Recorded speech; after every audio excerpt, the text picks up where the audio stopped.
for folks who are like kind of listening in, it's important to note again, 60 days determines the next 15 to 30 years. That's a third of a lifetime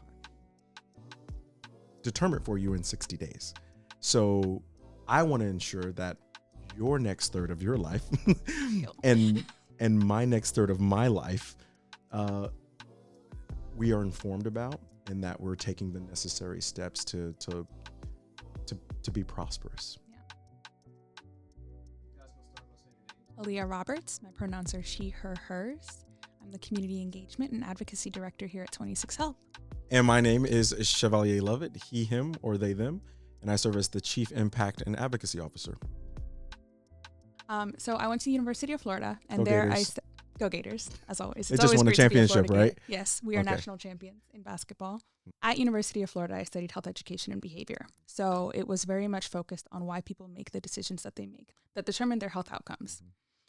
I came out of that with a very community level picture of public health. It was specific to Central Florida a little bit. That's just because that was what our case studies were kind of on. So I got into healthcare at the OCPS level. During that time, I kind of determined that there's more to this, and I decided to pursue a master's in public health from George Washington University, which is located in DC. So obviously there's going to be that focus on policy and the role that policy plays in everyday lives of people here. So coming out of that, I wanted to stay in Florida. When you are interested in policy and you're in Florida, there's not a lot of too much policy research, but it does turn into advocacy on behalf of the issues that you care about. So here I am. Yeah, well, we're very excited and very lucky to have you. I did work in some advocacy work, particularly through AmeriCorps, so City Year, and the initiative with President Obama at the time was My Brother's Keeper. So it kept me kind of in the classrooms, but I also got to do a lot of like community initiatives, and that kind of started advocacy for like education things. And then in 2016, like the world rocked, like my world was rocked with the Pulse tragedy, where, you know, we had 49 folks that were murdered. 5 of them were my friends. And it was extremely triggering to me on like, there could be more done. There has to be someone advocating for who we don't see every single day, but we know exist. Fast forward into 2016, I then decided it's really important not just to focus my efforts on just like one specific thing, but to advocate for needs of a lot of vulnerable and marginalized communities from an array of fields. And policy, it's just not everyone likes policy. It's a really nerdy thing to like, and you have to have a really special spirit and a special heart to do something like that. So that specific event changed my trajectory of what advocacy meant for me and how I was going to show up for specific communities. I love that you made it personal, because I feel like in advocacy, we're most effective when we're either able to tie in our personal stories or find the commonality between our stories and the stories of those that we're advocating for when we're making our voices heard. And it really just takes it to a whole nother level, because if you can't communicate that impact and how it's really affecting like the day-to-day lives, it's meaningless. For those who are not familiar with government work and familiar with how our system works and how session works and all these things that happen every single year, but 60 days more so or less determines 15 to 30 years of the next 15 to 30 years.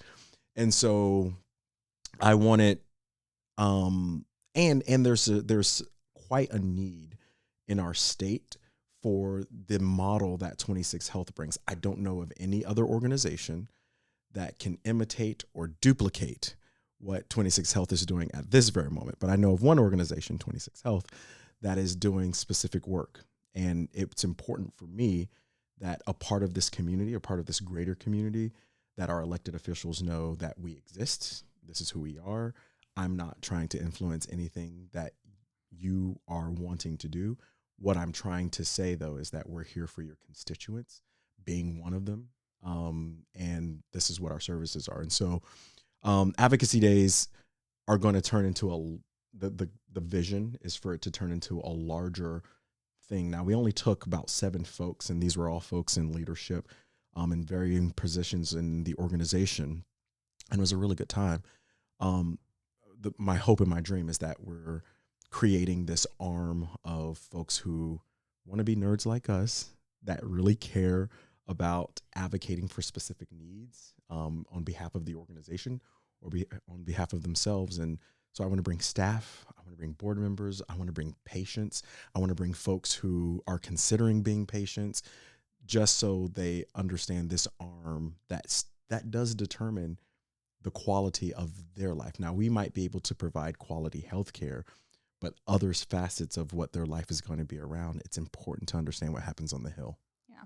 I personally love organizations or associations when we do get the chance to do advocacy days, because I think a common misconception is that our legislators just know.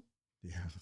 And they don't. No. Like, on not even getting political, on either side of the aisle, you have to tell them what your needs are and why your needs are important, and bring the data and the facts behind the things that you're going to tell them in order for them to make informed decisions. Closed mouths don't get fed. Hello. And our legislators are elected to represent the people of their district or their community. And if they're not informed by their district and by their community of what the expectations are, what the needs are, what the assets are, they can't properly represent us. Yeah, I'll take this one. I'm taking this one. This is another direct camera moment for me. 26Health does not lobby. Okay. So we are a C3, and I'm gonna, Professor Chev is coming out now. We're a C3. Being a C3 means that we are not allowed to do political engagement things. Some C3s are allowed to do lobbying. As a medical health center that's trying to become something in the future, we're not even allowed to lobby. So the differences between the two, lobbying is saying, I want you to take a specific stance on A through Z. And this is how I feel you should take that stance. So it's basically saying, I recommend that you vote no on this, or that you vote yes or this, or that you say XYZ on the floor, or that you write this into your policy, or that you need to make changes to this in your bill, whatever the case may be. Advocating is what 26. We advocate. 26Health advocates. And what advocating is, it's more so to say, here are the services that we provide, and this is why we feel like it's important.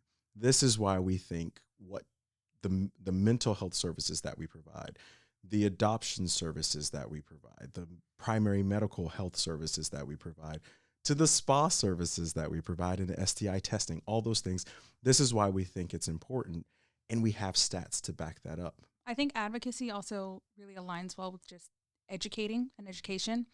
Like I kind of said earlier, our representatives, whether in Tallahassee at the federal level, they don't have eyes and ears on the ground at all times down here. As a community health center with patients walking in our door every day, we are able to get that broader picture of what the nitty gritty needs are of the people that we're servicing. So we're able to be a conduit for that information and say, this is a trend that we're really noticing for the people that we're trying to service.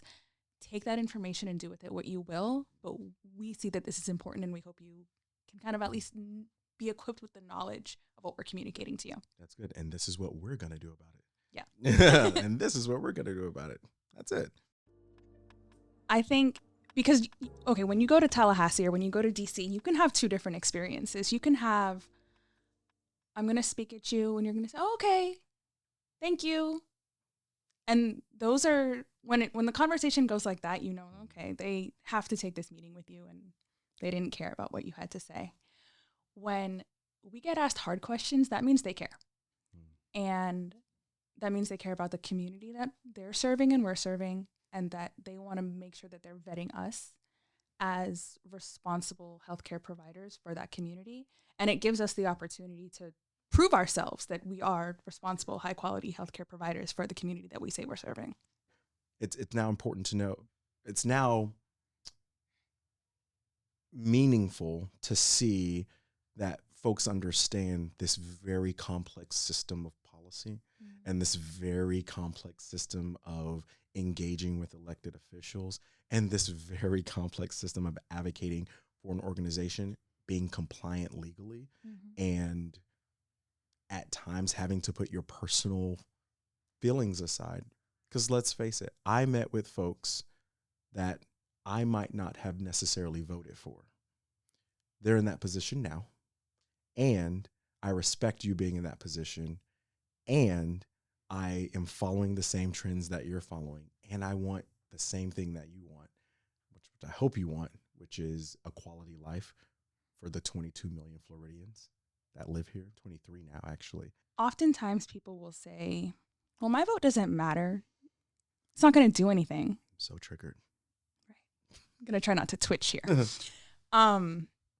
Even if you don't care about every single piece of legislation, this is stemming from what I just said. You don't have to care about everything. You don't have to be informed about every single decision that is made up in Tallahassee, that is made in DC, that is made at the county and city levels.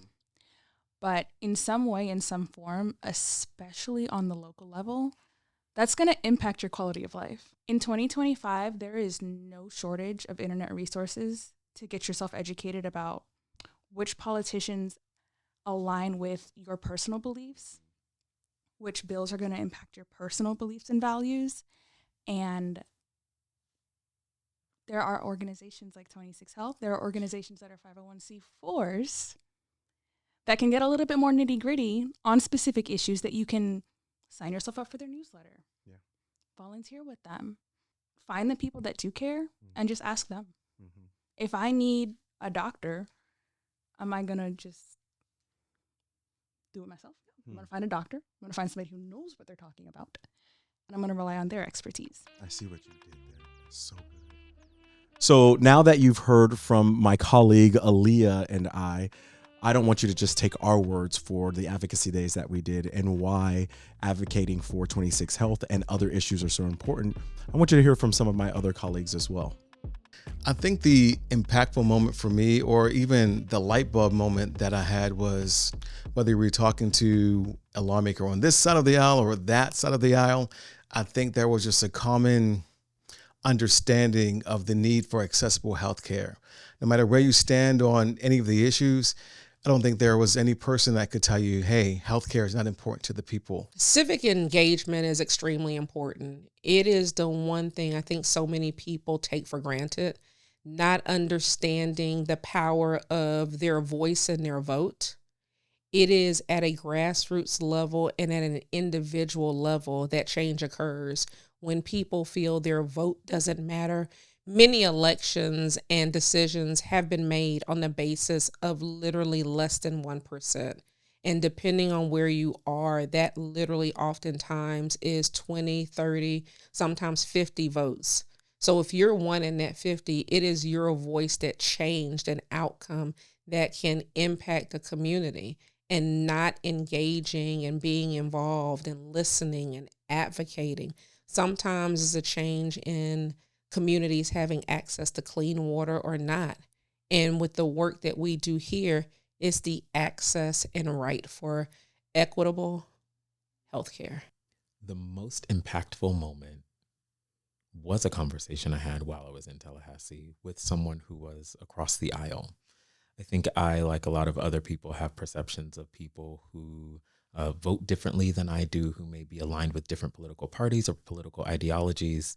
And those ideas can sometimes present barriers that don't need to be present, particularly for issues that impact us all. Healthcare is a universal issue. It is not a political issue. It's a universal issue. And so the most impactful conversation I had was with someone who I was actually really aligned with on that topic. And it was a good reminder that we should all be very open to having conversations with people, regardless of how they look, how they identify, or how they vote, simply because what we learn and how we grow from those exchanges really does help us all.